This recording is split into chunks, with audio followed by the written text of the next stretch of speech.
Guys, thanks for tuning in again. I thought I would show you my little support dogs, my emotional support dogs. This one is Tanky, he's big and goofy. And this one is our little Rosie.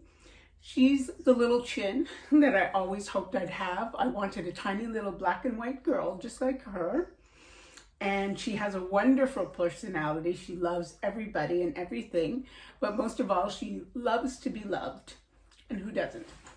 So I just wanted to say that I recorded another video actually this morning, and I had even edited it and I was ready to put it up. And then an interesting thing happened to me. I had an appointment and I met somebody who is very much like me.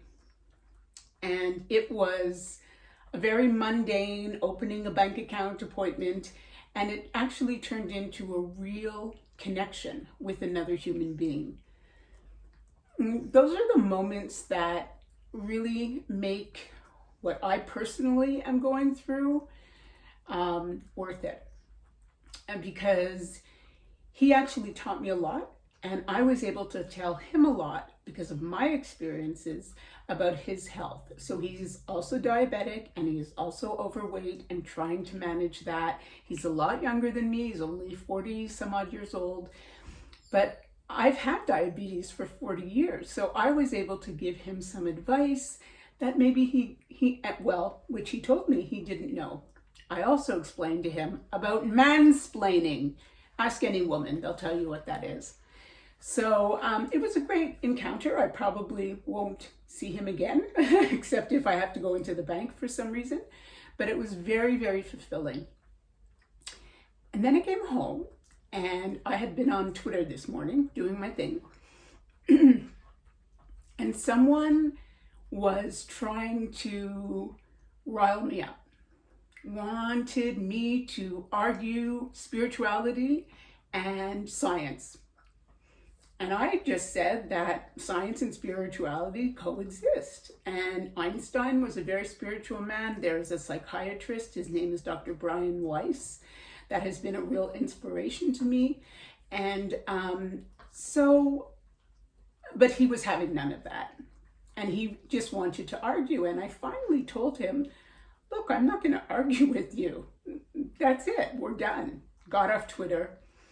And it made me think that I really had to redo this morning's video, because originally I wanted to talk about things like charlatans and fakes on the internet. And then I thought, oh no, everybody knows how to spot those.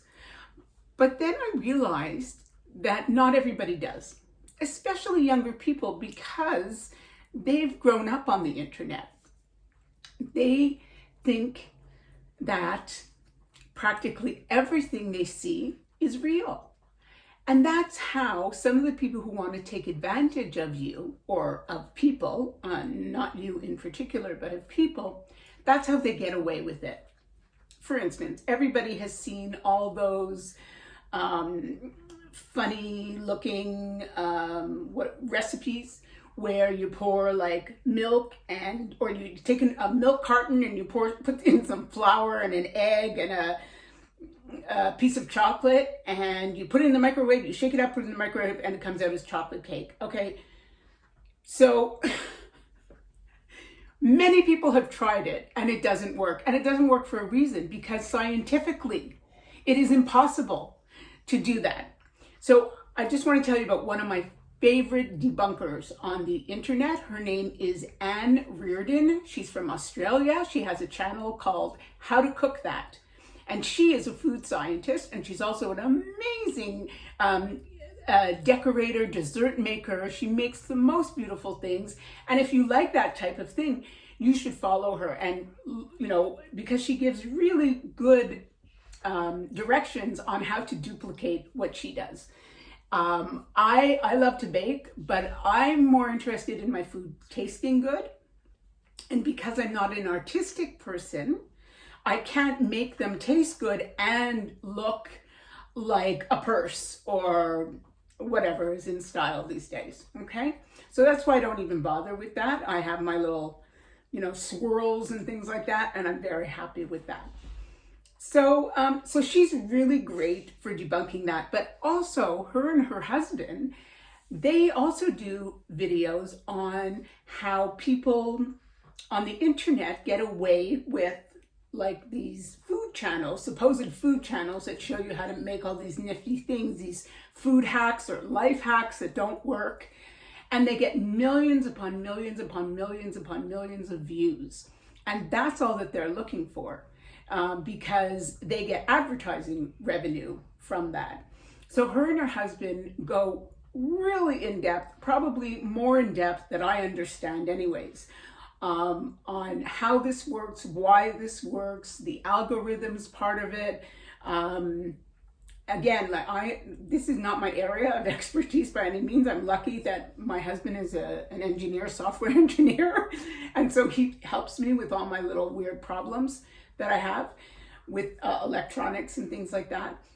But the point is that you have to discern for yourself whether it's in a book, whether it's on the internet, whether it's a friend telling you, if that information is valid or not. So I have been hinting, I guess, around about what has been helping me. And I'm going to just come right out and say it. And it has been discovering spirituality. I've never been a religious person. And it never resonated with me for being a feminist, and growing up in Orthodox Judaism with women on one side and men on one side never made any sense to me. So that is what turned me off about the religion, Judaism. That was one of the things that turned me off. But then I realized much later in life that you can actually find spirit or spiritualism or God or collective consciousness, whatever you want to call it, whatever sounds right to you, and have that in your life. And to be, for me, it's now a kind of a guiding force in my life, because it has given me an understanding of what my life's purpose is. And I've always sort of kind of knew it, but I didn't always believe it. And there were times when I had to push it aside, because sorry, let me start over. I don't want to edit. So I had to push it aside because I had other more important things to do. I had a child to take care of. I had people in my life who needed me to be more of my brainy self. I can't remember which one is right brain or left brain, but the one that is more detail oriented, intellectual, researches. I did all that. And it has served me well. I was able to create a life for myself and my daughter, and she really did not want for any material things. And I'm very grateful that I had the intellect to be able to do it. I didn't rely on praying that I would advance in my career, or just thinking, well, I'll just sit back and let it happen. Because here's the thing, we all have free will, and we all have the ability to use our gifts and talents to find what it is that we need at that particular time in our lives.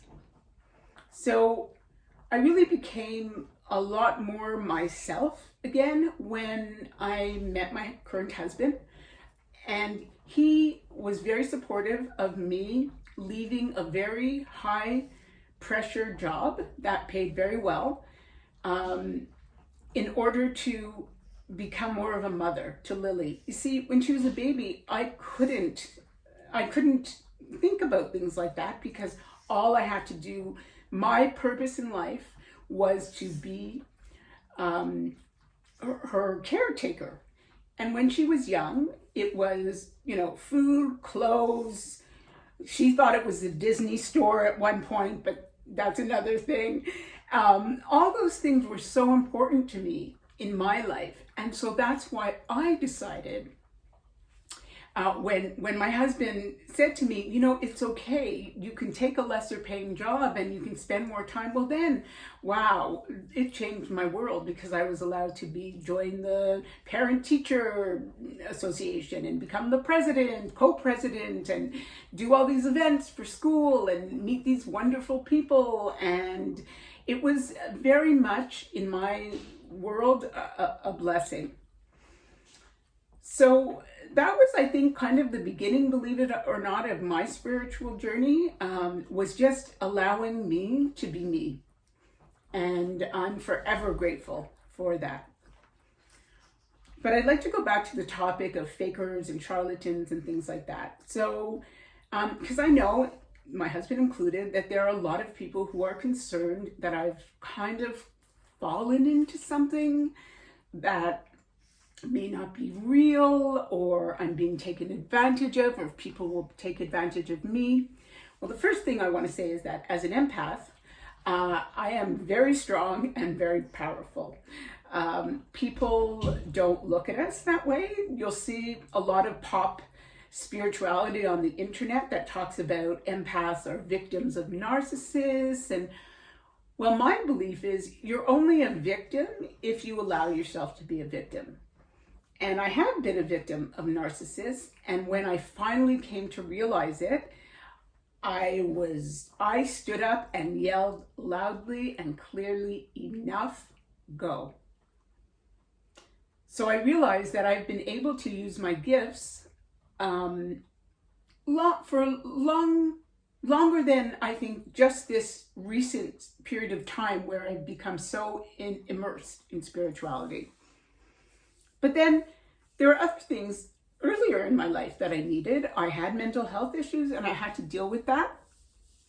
And even today, although I do not have any mental health issues anymore, I do take a very, very low dose of an antidepressant because it was a medication that helped me, and it is very, very hard to go off of it.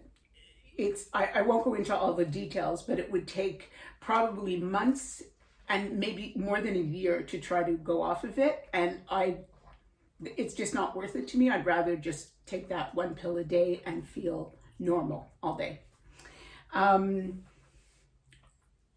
So what I want to say is there is good reason to trust your intuition.